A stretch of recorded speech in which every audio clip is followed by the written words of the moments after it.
Olá pessoal, como vão vocês? Aqui é o Diácono Luciano novamente, que vos fala. Já há algum tempo nós iniciamos o nosso trabalho de preparação para aqueles que vão ser ministros extraordinários da Sagrada Comunhão, e por conta da atual situação da pandemia de coronavírus nós paramos os nossos trabalhos, não conseguimos mais nos encontrar atendendo às determinações aí do Ministério da Saúde. Então, a partir de agora, nós vamos estar fazendo alguns pequenos vídeos de onde nós paramos, falando sobre a questão dos ministérios, o que é, o que vem a ser, e vamos estar passando para vocês para que possam ir acompanhando e que dessa forma, quando chegar lá a época de vocês estarem assumindo esse ministério efetivamente, vocês já possam ter tido no mínimo de preparação necessária para que possam assumir as responsabilidades ministeriais. No nosso primeiro e único encontro que nós tivemos até agora, nós falamos sobre a Eucaristia, a fonte e ápice de toda a fé cristã, de onde dela se origina todos os outros sacramentos, de onde dela se origina todos os ministérios. A partir de agora a gente começa a falar então sobre os ministérios dentro da igreja. O que vem a ser esses ministérios dentro da igreja? Então, dessa forma, todos vocês podem acompanhar. Eu já mandei para vocês a apostila, aqueles que não receberam ainda, eu vou estar colocando esse material sempre, deixando à disposição, e mesmo na descrição do link depois eu vou estar colocando aqui para que vocês possam acessar esse material. Vamos ver então. Os ministérios na igreja. A palavra ministério vem do latim ministerium, que significa propriamente ofício do servo, ofício próprio do servo, portanto, serviço. Entendemos hoje, no contexto eclesial, o ministério como uma doação de si e de seu tempo a indivíduos e grupos por parte de uma pessoa que o faz de modo espontâneo e organizado. O fato de nos colocarmos a serviço de alguém, ou mesmo de um grupo ou de uma instituição, isso nós fazemos de uma forma no qual colocamos em prática aquilo que nos foi dado como dom. Isso se torna, portanto, a palavra ministério, se torna aí esse serviço que é executado em prol do outro. Esse é o próprio daquele que serve, então.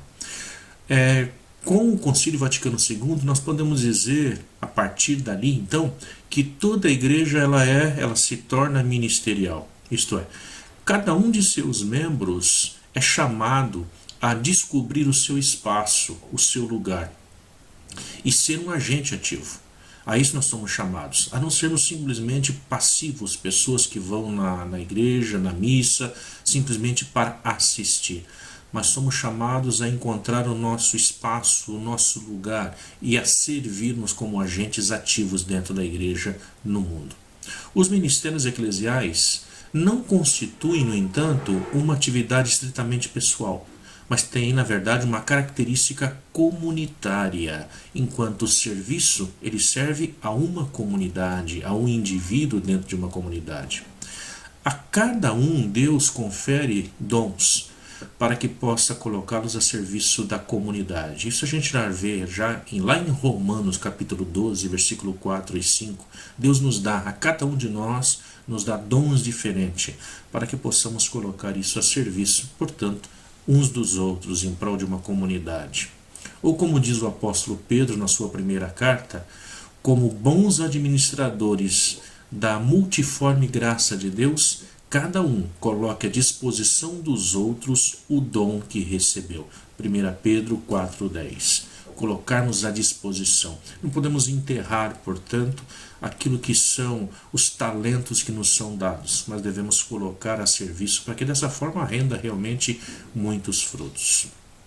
Muito bem. Dito isso, temos que ter na nossa cabeça que todo ministério, todo serviço na igreja tem o seu fundamento e o seu sentido no ministério de Cristo.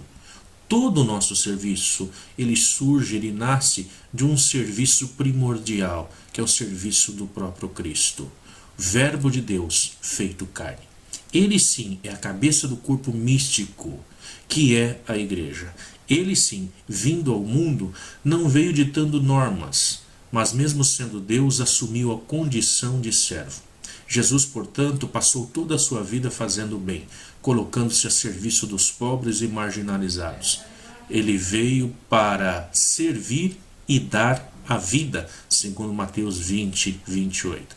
Portanto, o nosso ministério, o ministério de cada um de nós, vai nascer do ministério do próprio Cristo.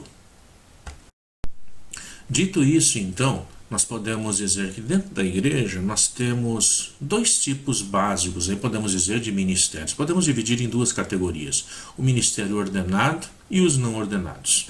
Entretanto, como nós afirmamos há pouco, todos os ministérios existentes na igreja são uma participação no mesmo ministério de Jesus Cristo. Em geral, existem, portanto, dois tipos de ministérios. Os ministérios ordenados, nós conhecemos bem, e os ministérios não ordenados, ou ministérios chamados instituídos. Os ministérios ordenados são, portanto, ministros que têm a função ordinária de exercer um papel dentro da igreja. Os ministérios ordenados, isto é, os ministérios são o episcopado, nós temos o episcopo, o bispo. Nós temos o ministério presbiteral, o presbítero, conhecido como padre. O ministério diaconal, os diáconos, que podem ser permanentes ou transitórios, mas que também são ordenados. Para esse ministério ordenado, são aqueles ministérios que nós sabemos que são para sempre, não podem ser revogados, tirados ou deixam de ser. Então, mesmo que por algum impedimento não possam mais exercer o seu trabalho, sua função, o seu ministério, os ordenados continuam sendo, para sempre, bispos, presbíteros e diáconos. Esses ministérios compõem o sacramento da ordem que nós conhecemos na igreja, que possui 3 graus. O primeiro grau, o diaconato, o segundo grau, o presbiterado, e o terceiro grau, o episcopado. Dessa forma, os ministros ordenados são aquilo que nós comumente conhecemos como os bispos, os padres e os diáconos. São ordenados por toda a vida a serviço da igreja. São homens que, em geral, já serviam suas comunidades, mas que querem servir mais ainda a essa grande massa do povo de Deus. E, portanto, deixam a sua vida para que possam servir ao outro. Verdadeiras imagens, portanto, do Cristo servo, aquele que se coloca a serviço. Nós temos os ministérios não ordenados. São muitos e dividem-se em 2 tipos. Nós podemos dizer aí que são ministérios instituídos, entre eles nós temos o leitorado e o acolitato, e nós temos os ministérios designados. Quais são os instituídos? Em geral são atribuídos àqueles que vão ser ordenados diáconos permanentes, ou mesmo presbíteros. Podem também ser instituídos leigos para esse ministério, dependendo da necessidade ou da decisão do bispo de cada diocese. São pessoas que vão ser preparadas, portanto, para servir dentro da igreja, nesse determinado ministério, ou seja, vão fazer as leituras, vão proclamar as suas leituras, vão ajudar o padre dentro da celebração, ou são aqueles que, para poder ascender, por exemplo, vir a ser diácono, primeiro ele tem que receber esses ministérios instituídos. Aquele que almeja ser padre, antes de ser padre, também tem que receber esses ministérios instituídos. E nós temos os ministérios designados. Esses ministérios designados, eles são aqueles que são conferidos por um tempo determinado, já pré-determinado. E podem ser extraordinários da comunhão, no caso de muitos de vocês, podem ser no ministério da palavra, pode ser de animador de comunidade, pode ser de ministério da catequese, da catequista, ministério da música, ministério do missionário, ou tantos outros nomes que nós podemos ter. Então são aqueles que são designados por um determinado tempo e que depois esse ministério é revogado ou que pode ser novamente ampliado, né? Quanto dura a provisão de um ministro extraordinário? Essa talvez seja a grande pergunta que vocês façam. Muitos de vocês ainda enfrentando esse medo, essa incerteza, será que é para isso realmente que Deus me chamou? Será que eu vou saber exercer a minha função? Por quanto tempo é que eu devo ser, que eu devo ficar enquanto ministro não ordenado, mas instituído, designado pela igreja? Quanto dura a provisão do ministro? A nomeação do bispo ao ministério extraordinário, ela se dá por um período já determinado de 3 anos. E esse período pode ser renovado por até mais 2 vezes, atingindo um total aí de 9 anos. Tá? Isso não significa que o ministro tem que ficar uns 9 anos. Ele pode, depois de um final de 3 anos, ele pode querer fazer um outro trabalho, um outro serviço dentro da igreja. E isso ele vai pedir ao padre para que possa ser feito então essa mudança. O próprio padre pode também pedir para o ministro que está há muito tempo deixar aquele ministério e partir para um outro serviço, para um outro ministério dentro da própria igreja. Bom, enfim, todo serviço prestado a uma comunidade é um ministério. Qualquer serviço prestado a uma comunidade é um tipo de ministério, desde que seja com um espírito de doação e serviço. Nós não buscamos autopromoção ou satisfação em nossos interesses próprios. Portanto, o ministro é aquele que busca o serviço e não o seu próprio interesse. Uma coisa que nós devemos deixar claro sempre para cada um que almeja ser um ministro ou uma ministra: ninguém é dono do ministério que exerce. Ele é dom de Deus, exercido para o bem da comunidade. Por isso, é a comunidade que escolhe e propõe aqueles que devem exercer este ou aquele ministério. Antes de vocês serem indicados, antes de vocês serem escolhidos, antes de vocês começarem esse processo agora de formação, alguém os escolheu. Alguém indicou vocês para o padre. Ou o próprio padre viu que algum de vocês se destacava em algum tipo de serviço e por isso os convidou. Ou seja, é a comunidade que nos convida, é a comunidade que nos indica. Esse ministério não é nosso, nós não somos dono do ministério que exercemos. Tá? Portanto, isso nós temos que ter sempre na nossa cabeça. Ele só é ministério enquanto há a necessidade da comunidade, enquanto nós agimos para poder, dentro dessas necessidades, nos colocarmos a serviço, sem esperar nada em troca. Quem é o ministro extraordinário da Sagrada Comunhão? É uma grande pergunta que nós também fazemos. Podemos dizer que o ministro extraordinário da Sagrada Comunhão, ele é, inicialmente, um leigo ou uma leiga, a quem é dada a permissão de forma ou na forma temporária para exercer um serviço relacionado à Eucaristia, em prol da comunidade. É aquele que vai ajudar, portanto, a fazer com que o corpo de Cristo chegue a cada uma das pessoas necessitadas. É aquele que vai ajudar, portanto, a distribuição da Sagrada Comunhão, mesmo dentro das celebrações e da missa. Ele é, portanto, um ministro de Jesus. Esse ministro é um ministro do Cristo vivo, presente na Eucaristia, chamado a provocar encontros entre Jesus e as pessoas. Para que nós possamos fazer com que as pessoas façam um encontro com Cristo, com Jesus, primeiramente, nós mesmos temos que ter feito esse encontro. Se eu nunca fiz um encontro pessoal com Cristo, não o conheço pessoalmente, não mudei a minha forma de ser por conta desse encontro, dificilmente eu conseguirei provocar no outro esse desejo de fazer um encontro com Cristo. Por isso, o ministro extraordinário da Sagrada Comunhão é uma pessoa amada por Deus, escolhida dentre muitas pessoas para o serviço na sua igreja. É alguém chamado por Deus para ajudá-lo na evangelização. No trabalho de evangelização, nós somos coautores, trabalhamos juntos na autoria, juntamente com Deus, aquele que cria. Por isso, ser ministro é bem mais do que distribuir a comunhão. Ser ministro é uma vocação, é um chamado que gera muita alegria no coração do ministro extraordinário da Sagrada Comunhão.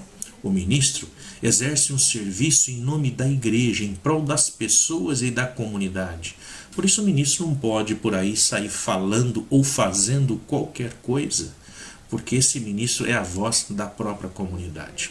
O ministro que é pego por aí fazendo coisas insensatas, a comunidade vai perguntar, as pessoas que o ver lá fora vão perguntar: mas esse não é aquele que distribui a comunhão? Esse não é aquele que está sempre na igreja?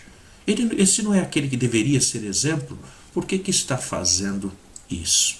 Então, devemos ter sempre na nossa cabeça que o ministro ele exerce esse serviço em nome da igreja. Aquilo que ele fala tem peso em nome da própria igreja. O ministro não é aquele que fala mais simplesmente por si, mas pela igreja. Ele é extraordinário. E por que extraordinário? Ele distingue-se dos ministros ordinários. Chama-se extraordinário porque só deve exercer o seu ministério em caso de necessidade. E porque os ministros ordinários, isso é, aqueles ministros habituais da comunhão, são apenas os que receberam o sacramento da ordem.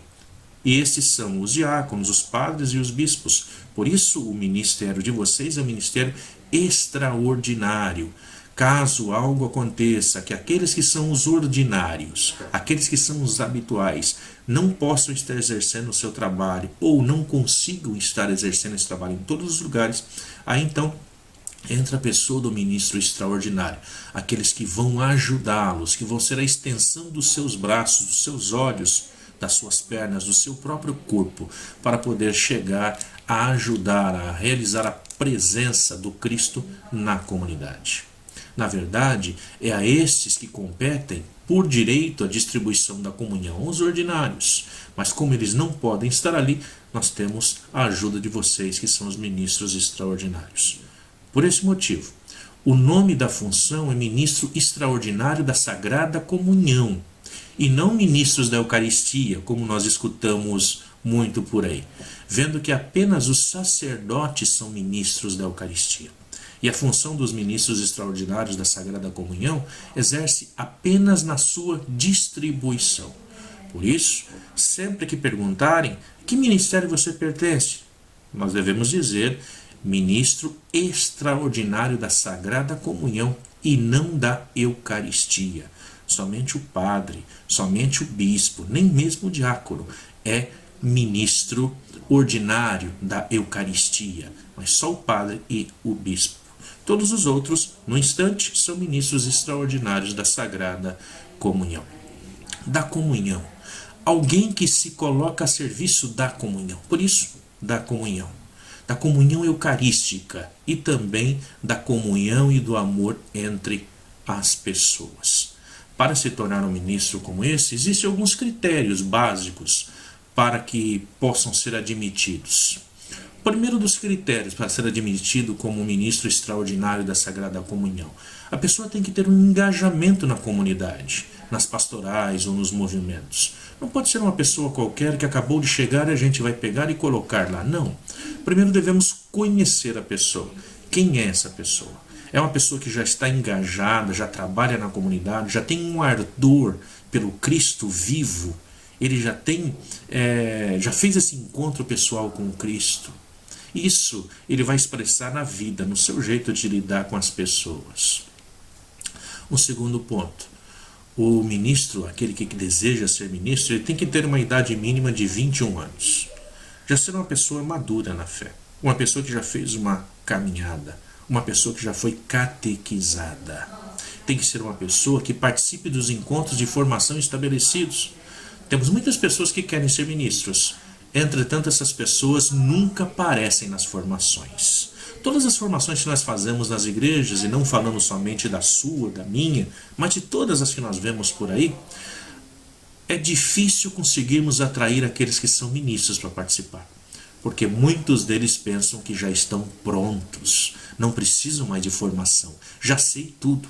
Alguns já se tornaram até ordinários, não são extraordinários mais, porque já estão aí há 10, 12, 15, 20 anos no ministério extraordinário e acham que já sabem tudo, por isso não querem participar das formações. Lembrando que aquele que já está pronto na nossa vida, todo aquele que já está pronto, não precisa mais estar no mundo, portanto é hora de partir e ficar com Deus. Então, se você acha que já está pronto para tudo, não tem mais nada que possa aprender, talvez seja a hora de ascender a algum lugar mais alto do lado de Deus. Enquanto nós estamos nessa caminhada, sempre estamos aí para aprender. E também esse que deseja ser o ministro ou uma ministra extraordinária, tem que receber a nomeação do bispo diocesano ou do vigário geral. Não é um padre que vai dizer: olha, a partir de hoje você é ministro pega lá a pessoa e coloca no lugar e põe para trabalhar. Ele tem que ser nomeado pelo bispo diocesano ou por alguém no qual o bispo diocesano dê a ele a permissão para fazer isso, no caso, o vigário geral. E nós temos muitas exigências também para a admissão ao ministério dos ministros extraordinários da Sagrada Comunhão. Isso nós vamos tratar a partir do nosso próximo encontro. Espero que vocês tenham gostado. Utilizem esse espaço, façam seus comentários, façam as suas perguntas. Aquilo que não entenderam, perguntem, nós vamos estar tentando explicar, tentando trabalhar junto com vocês de uma forma que vá se tornando cada vez mais habitual. Não podemos estar presencialmente, mas enquanto temos esse recurso, esse caminho, vamos fazer com que essas informações cheguem até vocês para que possam ser bons servidores do altar, bons servidores de Cristo na vida, como ministros extraordinários da Sagrada Comunhão. Fiquem com Deus e até o próximo vídeo.